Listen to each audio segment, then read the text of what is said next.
बिस्मिल्लाहिर्रहमानिर्रहीम। अस्सलाम वालेकुम वीवर्स। जैसा कि आप सब जानते हैं कि सर्दियों का मौसम शुरू हो चुका है और इसमें सबसे मेन प्रॉब्लम जो हम फेस करते हैं वो एड़ियों का फट जाना है। लेकिन इन एड़ियों के फटने का ताल्लुक सिर्फ सर्दी से नहीं है। बाज़ लोगों की स्किन ऐसी होती है कि उनकी एड़ियाँ गर्मियों में भी फट जाती हैं, लेकिन सर्दियों में क्योंकि मौसम ज़्यादातर खुश्क होता है उसकी वजह से बहुत से लोगों को ये प्रॉब्लम फेस करनी पड़ती है। ख़ास तौर पर उन लोगों को जो लोग खुश्क इलाके में रहते हैं। फटी हुई एड़ियाँ ना सिर्फ तकलीफ़ देती हैं बल्कि जब आप रात को बिस्तर पर लेटते हैं तो जब वो लिहाफ या बिस्तर के साथ अटकती हैं तो तब भी बहुत ज़्यादा उलझन होती है और तकलीफ़ महसूस होती है। खूबसूरत पाँव तो सबके ही होते हैं, लेकिन फटी एड़ियाँ बहुत ज़्यादा तकलीफ़ देती हैं। और जब आप किसी फंक्शन वगैरह में जाते हैं और कोई खूबसूरत सा जूता पहनते हैं तो वो बहुत ज़्यादा बदनुमा पाँव लगते हैं। तो इन तमाम उलझनों और परेशानियों का सलूशन लेकर आज मैं आपकी खिदमत में हाज़िर हुई हूँ। आज आपको आपके किचन में ही मौजूद चीज़ों से मैं एक लोशन या मरहम बनाना सिखाऊंगी, जिससे आपके पाँव बच्चों की तरह नरम व मुलायम और ख़ूबसूरत हो जाएंगे।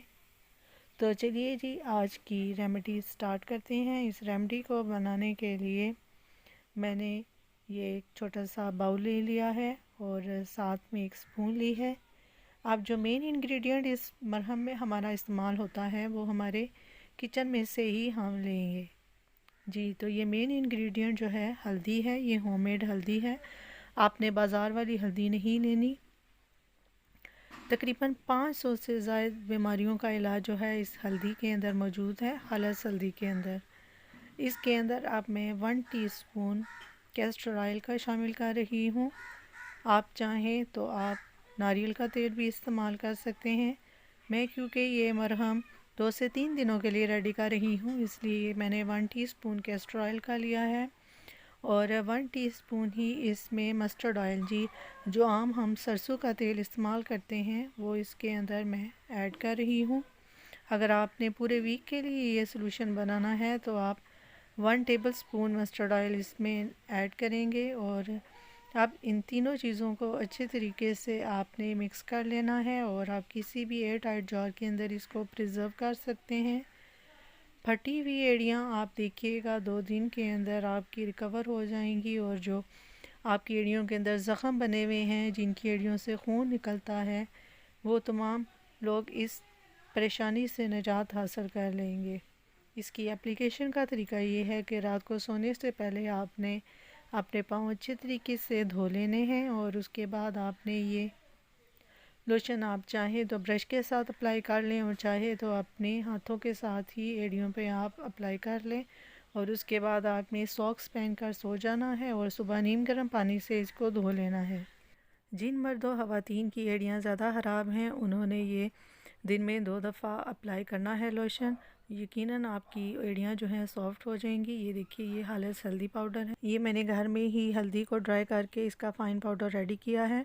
इसकी रेसिपी मैं आपको आई बटन में दे दूँगी। ये देखिए, मेरे हाथों पे इसका कलर लगा हुआ है। हल्दी को गोल्डन स्पाइस के नाम से भी याद किया जाता है।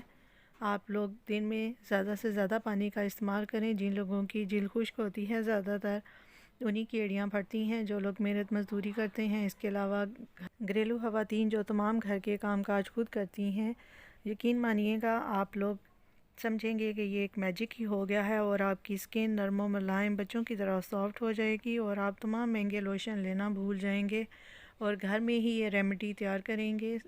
हल्दी को गोल्डन स्पाइस इसीलिए कहा जाता है कि ये बहुत ज़्यादा फ़ायदेमंद है। ये हमारी जल्दी बीमारियों के अलावा हमारी अंदरूनी बीमारियों में भी बहुत ज़्यादा मुफीद है। इसलिए आप खालिस हल्दी का ज़्यादा से ज़्यादा इस्तेमाल करें अपने खानों के अंदर। वीडियो को लाइक और शेयर करना मत भूलिएगा। कमेंट बॉक्स में मस्त फीडबैक दीजिएगा और चैनल को सब्सक्राइब भी कर लें। नेक्स्ट रेसिपी तक आपसे इजाज़त चाहूँगी, तब तक के लिए अल्लाह हाफ़िज़।